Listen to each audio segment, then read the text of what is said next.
All right, here we go. What's good, everybody? I'm Robert Dickens Jr. This is Ryan Reed. This is Elanders Frazier. This is John Gaal, and you're listening to Volta. Changing the conversation For percussion educators, designers, and performers. What's up, everybody? My name is Elanders Frazier, and I am joined here by Mr. Robert Dickens Jr., What's up, everybody? Mr. John Gaal, Hey everybody, how you doing? and Mr. Ryan Reed. hey guys, what's up? So, what we're going to be, I don't even remember what we were supposed to be talking. You guys are so serious. Oh my God. Yeah, we're talking about the COVID-19 and how everyone is handling the situation. And Oh, man. Yeah. Navigating percussion education and Landers, you're quarantine fired. life. This is what I'll say. I think this is a great topic for us to discuss, not only because we're currently in it, but because we're all having to deal with it in our own separate ways. So we always kind of start, we always kind of go counterclockwise when I'm looking at the videos. So I'm just going to close my hands and roll the dice here. Rob, tell us, how are you? I feel like are you okay over there? Yeah, I'm doing good. Great. Look, this is a lot of pressure. I can't. Yeah, it is. You gotta make it up as you go. You are a pro level host. I'm just rolling with it. So, Rob, just tell us how you're dealing with quarantine. And I guess a lot of states are kind of moving off of quarantine at this moment. But how have you been dealing in the last couple months? Was that March, April, May? For me, I've been just trying to get more, honestly, just kind of scrambling, trying to get more tech savvy and being online.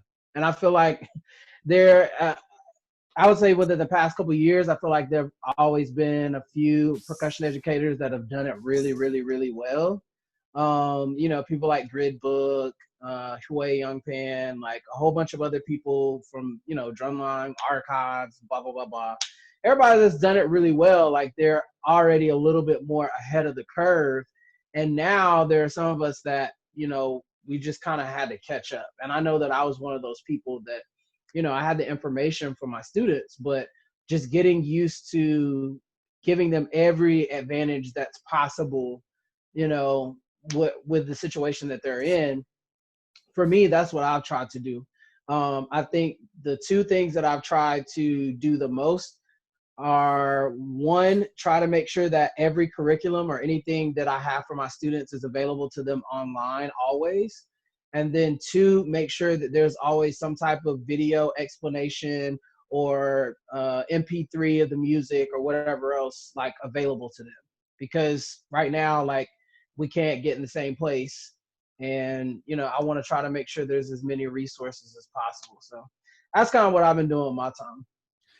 I like the honest reaction that you give in terms of just the humility of having to catch up. John, it's real. It's real. That's so important because I feel like so many people could just be, I'm just doing what I do, getting the content out to the kids. You're like, you have never put content online. Like it is a learning curve, and I hope that our students understand that there is a learning curve involved in producing what we normally just walk into the building and give out to them, producing that in an online content, but also like what you talked about with the follow-up of making sure if there's any written material that's published online, making sure you've got additional video demonstrations, separate from what you're doing live. Like all of that takes not only time, but like you said, preparation to plan out, okay, I got to get this here, put this here. Then I got to make sure I tell them where all this stuff is and remind them because kids don't always have the best memory. So you kind of have to keep that circle going. Like you feel like you're in the hamster wheel running and then like one little thing shoots out, like but you're scurrying along. So I had a trainer that used to tell me how she trained classes. She would say that for her classes, she always felt like a duck sitting on a pond, where like on the pond, everything just looked calm, controlled, but under the water, the duck's feet were just scurrying along, pushing it down. So I feel like we're in kind of that time now as instructors to where like we're moving 1,000 miles a minute, but the kids are just like, man, they got everything put together. Like, man, this is smooth. It's like, if you only knew. So kind of, I guess once they see this video, they'll be like, hey, I didn't know you was doing that much. But you know, that comes with the time. All right, Ryan, how are you handling all of this stuff? So in Ohio, it was a little weird when we first shut down because we went on a mandatory like 3-week or 2-week spring break, like mandated, so that the schools could take that time to figure it out. And at that point in time, we only had like 8 weeks of classes left. So my school had 2 weeks of the mandated spring break, and then our real spring break, which we kept in the same spot, and then went to just the online learning like everybody else has. So I've been doing like a weekly assignment through an app called Flipgrid, which is just, I don't even know really how to explain it, but it's like you set up a grid and then you set up topics in your grid. So like I set up, our first week assignment was like play a 10-second double stroke roll, and I can have them post the video on that, and then everyone can see the video. It's kind of like a forum, I guess. So everyone can see the video, everyone can comment on the video. I gave feedback on all the videos. So I've done a couple of those. And then in the mandatory spring break time, I'd set up a Google Drive and just taken a bunch of like somewhere between 5 and 8 minute instructional videos of like things that I wanted the kids to really focus on in terms of getting ready for next school year and whatever that looks like. So I did some videos on like basic stroke styles, like downstrokes, upstrokes, tap strokes, legato strokes, double stroke rolls, how to break them down, how to play them open, closed, open, how to break down a buzz roll, how to break down like holding 4 mallets and the 4 mallet stroke types. So I did like 7 or 8 videos for the kids, and my plan is to leave those up for them to reference literally as long as they want to. And then just been doing some online auditions through either email or Flipgrid again for our top concert band and our marching band, getting ready for that kind of stuff. A lot of what I've been struggling with is students, at least my students, are not great at checking their email. And we're kind of finding out that is pretty typical school-wide. I don't know, Robert, if you're experiencing the same issues, or Elanders and John, but the students are not checking their, like, other than checking Facebook and Snapchat all day, I'm sure, they're not checking their email or anywhere they can get their information, because they have like Schoology set up through our school. So it's like a giant Google Drive that's educational, like an educational hub. I've posted a bunch of stuff there, and I've had kids that haven't even replied, haven't seen it, haven't looked at it, haven't done assignments. So I'm trying to just get them engaged right now and get them at least picking up sticks, so that the next time I see them, they're not like, which end am I? What am I doing with this? So I find this is the thing that I've found weird in like the last maybe 4 or 5 years, that we're now in a situation where every student they either have a school issued laptop or they have a school issued tablet with email addresses. Like, for me, that's been so wild, because I wonder, like, okay, do they use it as textbooks? Are they required to use it for submission of items? And like you said, for the email address aspect, it's their primary communication tool with the teacher if they're not in class. So the question is it a better system than what we had before, which is, if you didn't hear it when you were in class, That was it. I mean, like in a certain respect, it feels like it's preparing them for college because, and once you get in college, when I got in college, I got issued an email address and all my communication with my professors was through that account. And if I wanted to talk to them or set up office hours, like we had to email, all of that stuff went through there. But it's like in nowadays, in terms of I feel like it's getting younger and younger when these things are coming online. Like soon they'll have middle schools doing all the same thing. If there's not already middle schools in the country that are doing that, I don't know for sure. In my area, I don't know particularly if the middle schools are on that. I know definitely the high schools are getting issued Chromebooks in the county that I taught in. So it's like we're in the band room finding Chromebooks. Like who does this belong to? And I'm like, first of all, hold up, why y'all just leaving Chromebooks around? Just like. I value my technology so much that I flip when it's not like sitting on my lap and it's like a textbook at this point. Like it's just like I'll just leave my textbook in the last class that I was in. It'll be there. Nobody's gonna get it. I'll come get it when it's back. But it's like this is your primary communication tool. Not only are you getting all these assignments, but you're expected to use it if it has a camera to produce recordings, et cetera, et cetera. So it's like, at what point is it a diminished effort to present them with all this technology, but then to your point, they're not using the technology for the benefit that it was given for? Because in reality, true reality, we would think that what you're assigning them and how you assign it with that app, the Flipgrid app, that it should be very easy for them to complete all of this because like you said, they're online all the time. We're in a state where Snapchat, Twitter, Instagram, Facebook, like that's all day, every day. So it's like, okay, I'm asking you to do 20, 30 hours worth of work max. And I never got it. I didn't see it. I don't know how to do it. Do you not know how to do it? Right? So I find that very interesting. Let me ask you a follow-up question on that. What ways have you tried to breach that contact or find different ways to encourage them to do that, whether it's by, the length of assignment, type of assignment? Like, have you tried different methods to try to make sure that it's a continued effort from them? For me, like I've scheduled Google Meets. So we tried to do that. But again, if they don't check their email, how do I get them a Google Meet invitation? And that kind of thing. I think the biggest thing that I've learned from this, like, because all my assignments are super short. Right now, I'm not trying to.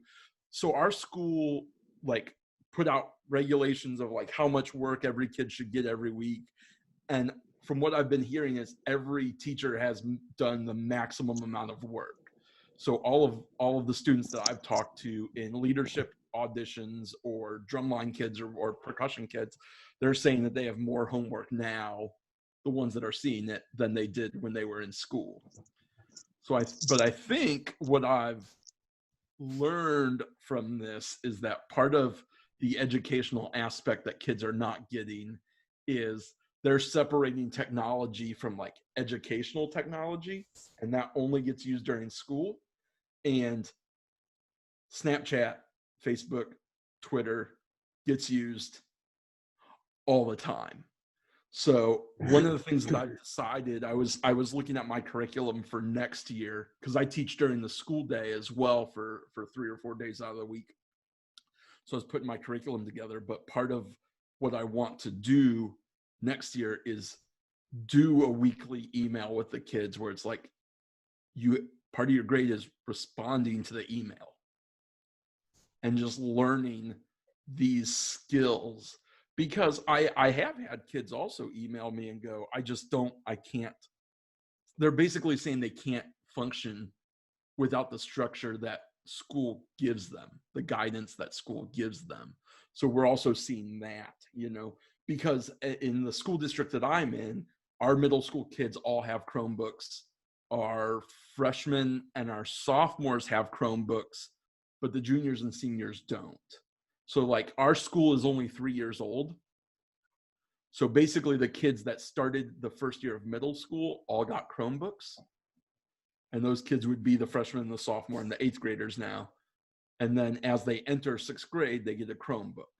So next year, everybody but the seniors will have it, and then after that, every single kid will have it. So they're issued a Chromebook at 6th grade, and they're expected to maintain that until they finish high school. Correct. Well, and if I'm not mistaken, I don't know if our school district does it, but I know there are some in Ohio that's your Chromebook to keep. Like once you graduate, you get to take it with you. Gotcha. So maybe there's some kind of subsidy or something that, as long as they're utilizing it, or maybe a technology fee they're paying somewhere along the way, that puts it all the way through. That's very interesting to hear, man. Yeah, I think there's it's called 1-to-1. So like one Chromebook for every kid. But I think there's something in Ohio where there's like money from the government pushed into that program to push technology. Awesome. But I do think that we just need to teach kids to use it outside of the school day is what I've learned the most from this. That's a very good point. And I think that kind of goes to the example of how traditional school in America has been for ever and ever, and how one situation has caused such a dramatic change that I'm sure it's going to be a changed effort forever, but it's one of those things to where that was an oversight, right? Mm-hmm. Like in our regard to say, okay, we're not issuing all of these Chromebooks, but then there's no direction, there's no training, there's no, getting them to, accustomed to how they use it on a daily, weekly, etc. basis. It's just, here's this. You already know how to use it because you're Generation Y. You know what I mean? Like, yeah, they already know how to use it, but it's one of those things, like you said, if they're not accustomed or not trained, or they don't have an assigned structure that puts them through the consistent use of that, consistency, right? Then they're not going to know how to function with that when it actually matters, which is the now. You know what I'm saying? That's very interesting, not only observation, but just to hear it from your side and how your county has already set that up. But there's a little bit of diminished effort there because they didn't really plan for that in advance. I don't think anyone in America has really planned for it in advance. So, John. Texas did. Oh, Texas. Go big or go home. What's going on in Texas, John? Well, first, I just want to say I'm kind of the odd man out. Like, you guys know this. I'm not affiliated with any school yet, for those that are listening. I'm not either. Let's keep that in mind. Yeah, let's keep that in mind. Everyone, Elanders and I are not affiliated with schools.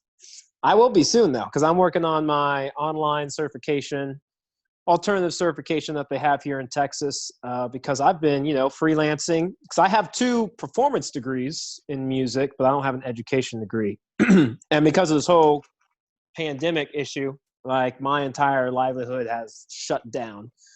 So I was like, okay, I guess I'll get the certification now and go be a director somewhere.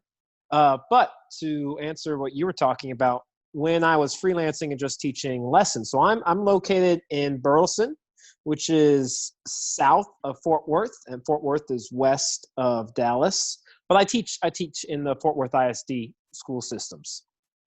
And when I would teach up there before this pandemic happened, like, all the kids from 6th grade to 12th grade all had Chromebooks. And I know I would come in and teach lessons, and the percussion director would pull me aside, Manny, because I was teaching at Southwest High School at the time, and he'd pull me aside, and he's like, hey, man, so they're doing like a meeting in the auditorium going over Chromebook stuff. So you want to go to QT and get some coffee? Because I can't teach lessons because the admin was, they were taking the kids away to go do Chromebook. This is how you use a Chromebook and stuff in 6th and 7th and 8th grade, which is good.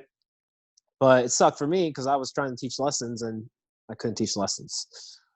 But yeah, what was the question? What are we doing? What are we talking about? What do you want me to talk about? Well, I think first and foremost, you're bragging about how Texas is on the up and up. Oh, yeah. And everyone else needs to catch up. I'm in Texas. I like Texas. I think they have a great program.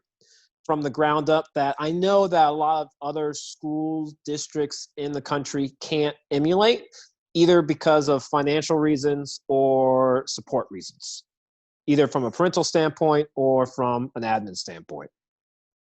But Texas has, I guess, created a educational system in which everyone has a possibility and an opportunity to grow from an educational standpoint from like the entire all the way up. Now, I can't speak to the elementary levels because I was never a part of that, but from my experience from 6th grade to 12th grade, all the students have Chromebooks. All the students were given opportunities, as far as I know, to learn how to use those Chromebooks, and they used them in school. Now, John, what's up?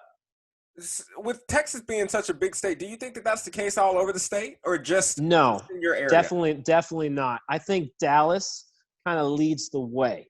It's typically, from what I have heard, and for everyone who's listening, I did not grow up in Texas, so this is what I've kind of learned and heard. I'm originally from Georgia, so don't hate me if I get this all wrong, but just from my understanding and what I've seen and heard, it sounds and it seems to be like Dallas, Fort Worth kind of leads the charge, at least from a music standpoint. And then there's Houston, and then there's Austin and San Antonio.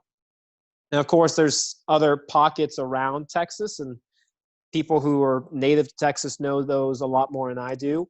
But I think those would be the big three, big four leading the way from a musical education standpoint.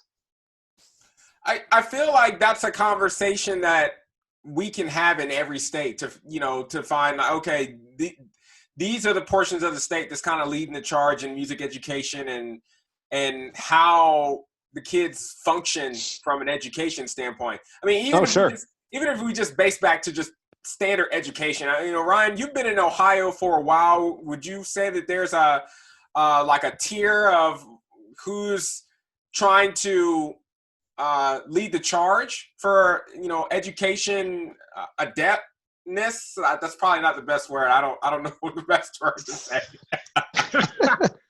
Yeah, I definitely think there's tiers in terms of like what programs can do and whatnot. I mean, Dayton and kind of the suburbs of Cincinnati are really big. I've been in Cincinnati for just under a year now, and like around here we have Mason, who everybody knows is like the BOA Grand National finalist. We have Milford, who's a semifinalist, and we have a bunch of other bands in this area that are on the uprising, just because there's so many good bands in the area that everyone is keeping up with that. But between here and Dayton seems to be the big push, and then like southern Columbus, southeastern Columbus is really big, and then just smatterings of it in like Northeast Ohio. There's a couple. Southeast Ohio is pretty rural, and Northwest Ohio is pretty rural. So those places don't typically have big music programs. So I'm not super familiar with those areas, but there's like a big diagonal down the state where it's like there's bigger programs, but the farther down you get, the bigger they get. But it's also that way with the money too.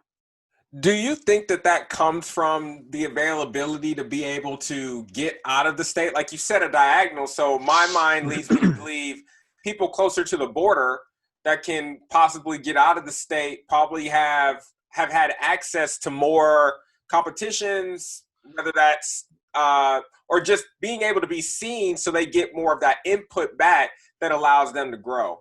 So our circuit in southwestern Ohio in the Cincinnati area is mid-states.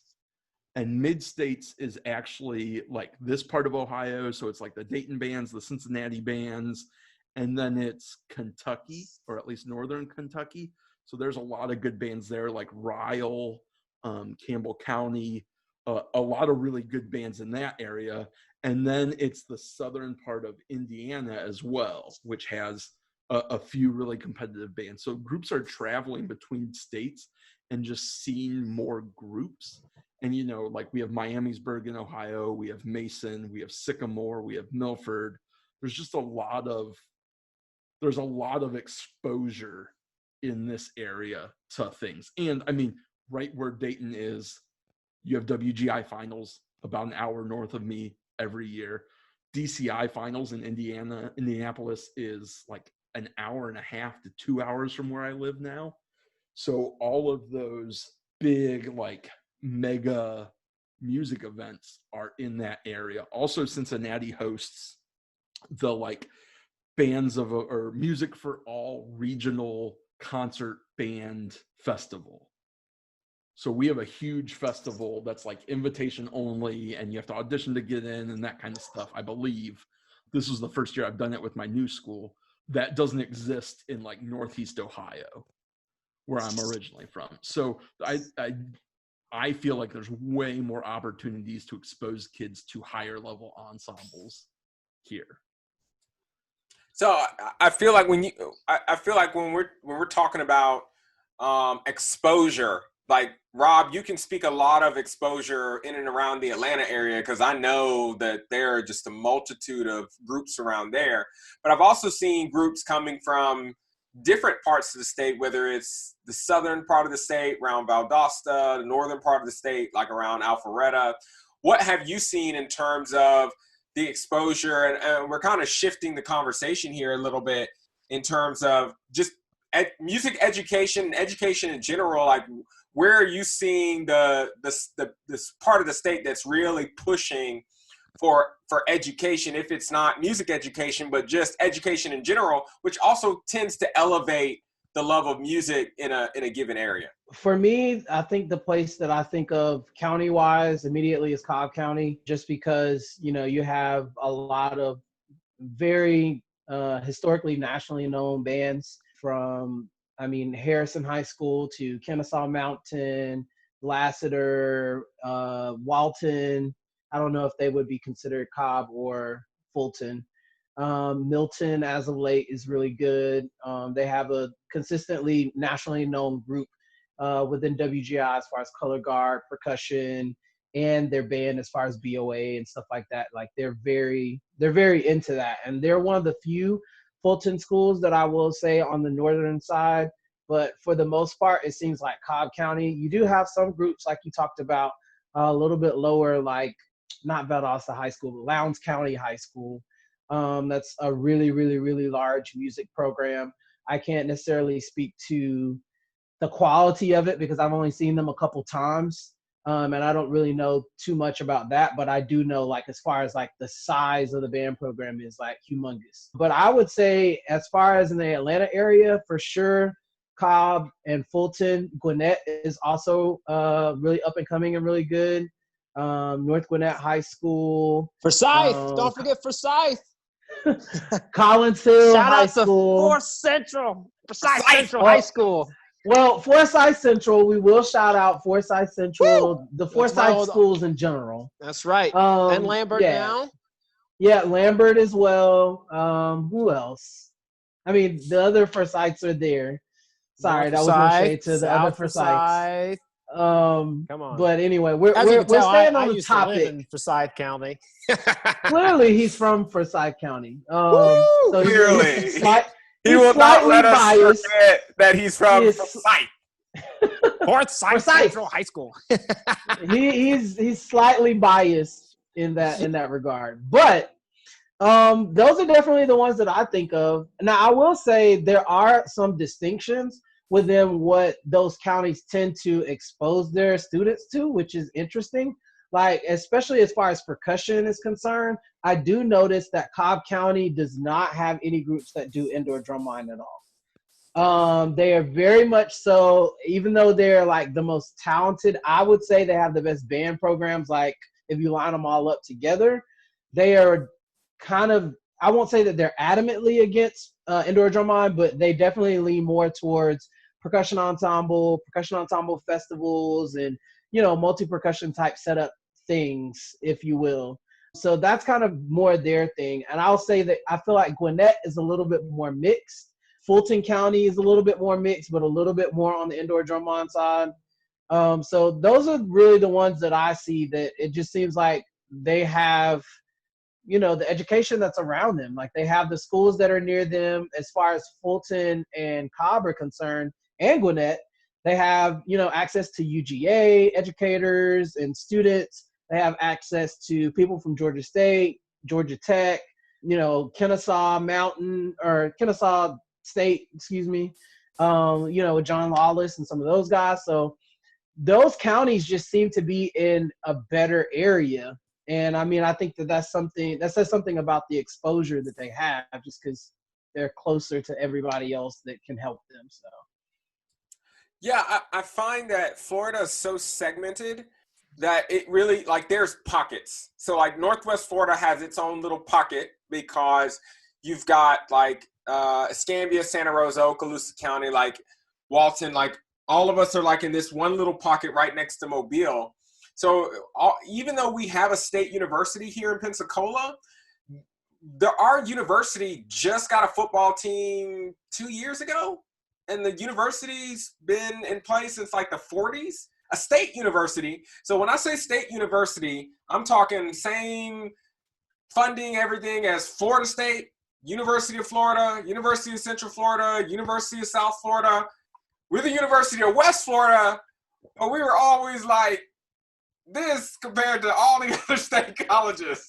So it's like, y'all a state college? You sure? Are you sure? Community college. Right. So, like, I feel like, we're just now, like, our football team just won a Division II football championship this past year, which is huge because it's like, y'all went from not having a football team to 2 years having a football team and winning a championship. Like, because we got talent here. It's not that we don't have talent here, because you can just see in the marching programs that we've got talent here. Like the 3 counties alone between Santa Rosa, Escambia, and Okaloosa have some of the most talented band programs in the country, between Niceville, Choctawhatchee, Fort Walton Beach, Escambia, West Florida, Pace High School. Man, I taught at Pace for 9 years, and I watched that program grow from, we were doing okay to they're beyond fantastic now. So it's like you have these pockets to where it's like we have everything in Northwest Florida, then you move down I-10 toward, because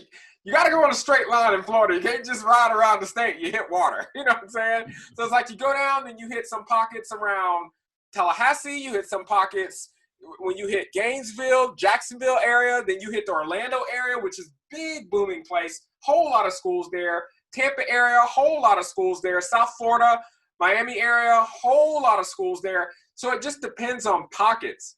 And I find that dependent upon the pocket, you have different expectations for the programs. Like I know some programs that they focus very heavily on the indoor activity, but some programs they focus very heavily on their concert literature. So it's not the same, and it's not consistent from county to county. You see a lot of variation just depending upon what teachers are there, what's their goals, what are they doing. And then you have some programs that do all of it. Like they've got the best winter guard, they've got the best marching band, they've got the best concert band, they've got the best indoor like they just, it's like I call them the can't do no wrong programs. You know what I mean? Like they have it all. But I feel like, the question that I wanted to kind of toggle to was, will all that be affected now that we're in the situation that we're in? Because like when I think about it, like a lot of the success of all of these programs has been exposure, has been, how often do they see their instructors and directors, et cetera? Because I know like for all of those top tier programs, they rehearse, and they rehearse a lot. So you're talking about taking that away. And I'm sure that there is a contingency plan that these individuals have thought about, because that's the kind of instructors, teachers, et cetera, that they are. But when you talk about taking away that exposure, how is that now going to affect the multitude of programs that have traditionally been doing so well because they've had that access to their students time again for extended periods of time?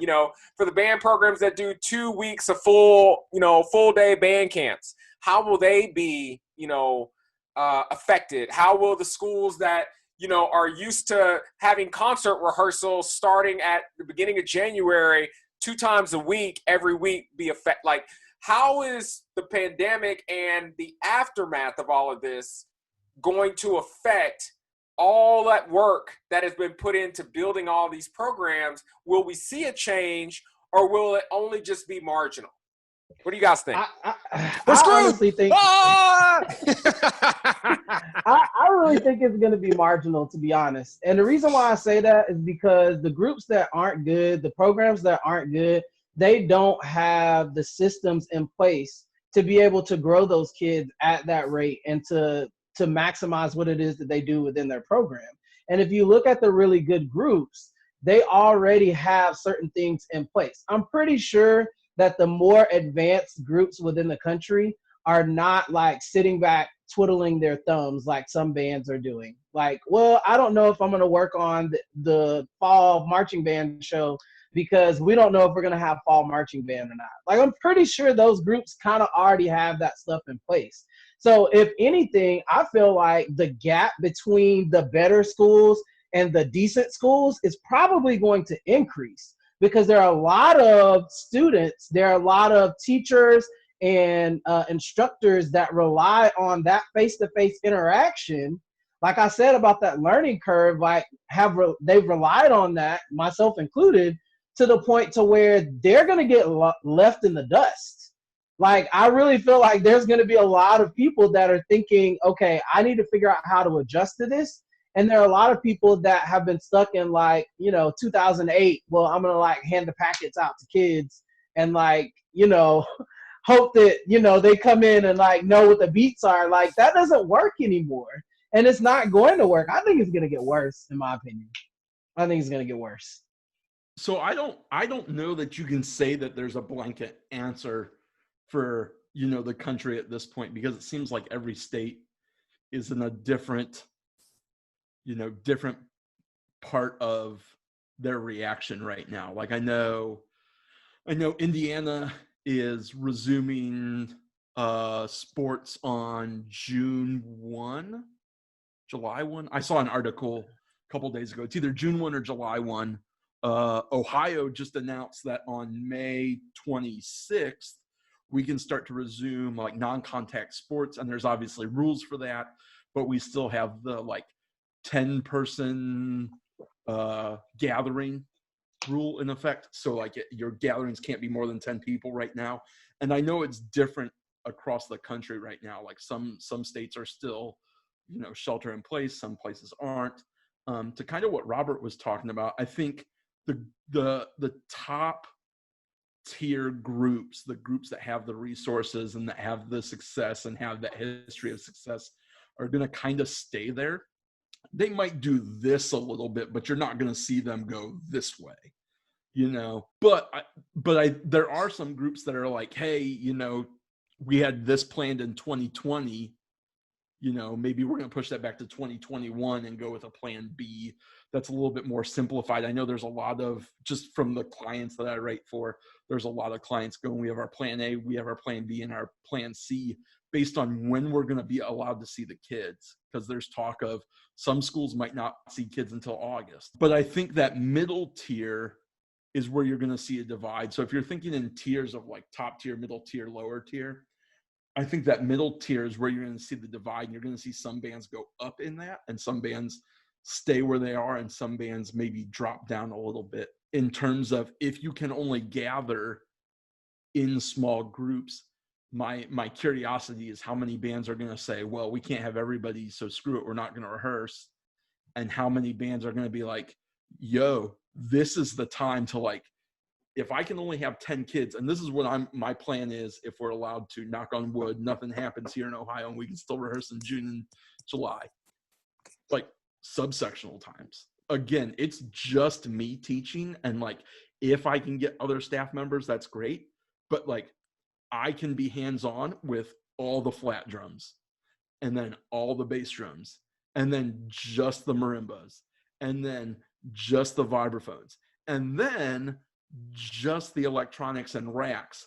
who are normally not getting anywhere near that attention. And if I want to, I can do that all in one day. So I can do 2-hour sectionals, start super early in the morning and just do 2-hour sectionals through the day. And I mean, that's what my plan is right now. And I'm hopefully going to see all the kids there, you know, as long as they check their technology and see when our rehearsals are and whatnot. But I mean, emails. Right. Listen, kids, this is a message from us. You need to check your school emails so that you know what's going on in the world, because y'all own the Twitter feeds, and that's not where Ryan's sending out the information, y'all. But yeah, I think that's where you're going to see some programs take that next step after this time. You know, as long as there's no major setbacks, and we know that there could be. But I think you're really going to see some bands that were like, if they just had a little bit more time, or if they just had that or whatever. I think this puts those bands like knocking on the doorstep to the next level, and the bands that are at that next level, it kind of almost puts them on a even level playing field. I agree. I wanted to jump in and say this because I thought about this when Ryan was saying that. I feel like for smaller programs, if I were a person that I was the only person there working, I feel like this is an opportunity for a smaller program, because now you can kind of close that student to teacher ratio gap, because that's something that is hard when you're working by yourself and you get more students and you just don't have the amount of teachers with the knowledge to give it to them. And even if you have it yourself, rehearsing them all at the same time, you can only give them so much at a time. But I mean, that's kind of like a dream. I think, you know, at this point, that's one of the positives that I do see, is that, you know, with only being able to work with so many students at a time, like you can close that gap of your strongest players and your weakest players, because you know that you have the information to give them, and now you can really focus on those kids. Yeah, I hope that there is not a trend of instructors and directors being overwhelmed, meaning that, you know, there's so much that they have to deal with, or the limitations are so great, whether it's by their school board or county or, you know, whatever, that they don't have the ability to function appropriately. And you know, that's my fear, and that's what I hope doesn't happen for anybody. Like, I hope everybody can kind of, to that vein, they can find opportunities to get even better at what they do, even if it's just honing down on the identity of the program and figuring out, okay, this is what we do well, this is what we're going to maximize. We'll start bringing in new concepts on this schedule to increase the efficiency in how we run the program. You know, but I hope that they're not, you know, bottled down or pressured by any kind of outside forces that prevents them from creating opportunities in this moment. So, guys, we're just about, I'd say, about over time here for the conversation that we're going to have today. I think COVID-19. Yeah, go ahead. Real quick, since I was just talking about it, where are your guys' states at with like opening up and resuming sports and whatnot? I'll be honest. I watched a press conference with Governor DeSantis the other day, and all he talked about was Miami-Dade. So at some point, I feel like my part of the state gets left out of the conversation. Sometimes it's like, let's worry about where the most people in Florida are at sometimes, and then everybody else will get y'all on the way back. You know what I mean? It's like, let's feed everybody, and then we'll get y'all something to eat when we, you know, on the way back to the house. So it's like, that's why I kind of like, sometimes I just stop watching conferences, because it's like, we're not even talked about. We're like an afterthought. And I get it. Like, yeah, we're not a very populated city. We're not very big, but you know, we got the Blue Angels. Like, we're a Navy town. You know what I mean? Like, we got things popping here. You know, it's not population, but we got some things popping here. So I don't know. I wish I knew. I know Georgia is about to. Of course, Georgia was one of the first people to open back up. We ain't gonna talk about that. But I do know that the last that I heard was that organized sports are supposed to start back on June the 1st, obviously with some type of, distancing and stuff like that. But that's the last thing that I've heard is that organized sports is supposed to start back June 1. Have you heard anything about Texas, John? No, I don't pay attention. No one tells me anything. I just been, like I said, I just do my own thing, man. So I'm pretty sure, though, my local gym is opening up on the 18th of May. So that's all I know. It's got to be close. But I live in Burleson, and people have been driving around like there hasn't been a virus at all anyway. There's definitely been people in and around and about like nothing's going on. But, I feel like in a situation like this, you take whatever risk you're comfortable with. You know what I mean? Like, if you're comfortable with going out and being out and hanging out and you do get sick, then you got to understand you took that risk. If your comfort level does not allow you to do that, then you got to, do what you got to do, whether that's figure out how to make your home more homey. And I'm a homebody by nature, so it's like the only times that I usually go out is when I have planned activities with people. But I haven't really been able to plan those activities just because everybody's kind of been in their own shell, house, etc. So like home is where the heart is. Like this is where I'm at and where I like to be. So it's like I was probably more prepared for this than anybody else because it's like, I got everything I need here. Like this is my house. You know what I mean? But but I will say on the other side of my token is I love going and seeing my friends. Like I love going and being able to talk and converse, which is why I love this platform that we've set up to be able to have a moment, once a week for us to be able to kind of get together and chat because, outside of, me being at work all day long, like this is the time that I get to just calm down, relax, and kick it with folks. You know what I mean? So hopefully that will be in a position, kick it. Hopefully that'll be in a position to where we can do it in person in the future.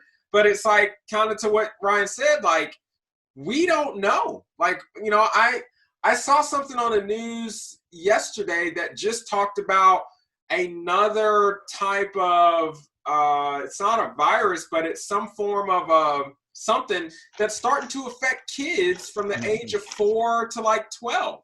And I was talking to my wife about it, and I was like, man, like 2020 can't get a break. like we still in the middle of a pandemic, and it's like, this is new, and it's new symptoms, and it's related to COVID, but it's not COVID. It's like, man, like what is going on? I don't know, but I hope that there are solutions and there is a pathway out of this. But man, we're just taking it one day at a time right now, which is, that's what we have to do. So, gentlemen, thank you so much for your time this evening. I guess I will be seeing you guys on our next round robin conversation. And I hope everybody out there enjoyed what we had to speak about today. If you have any questions at all, please feel free to hit us. It'll be down below. And don't hit me. You can hit him. Signing off, gents. Peace. Bye.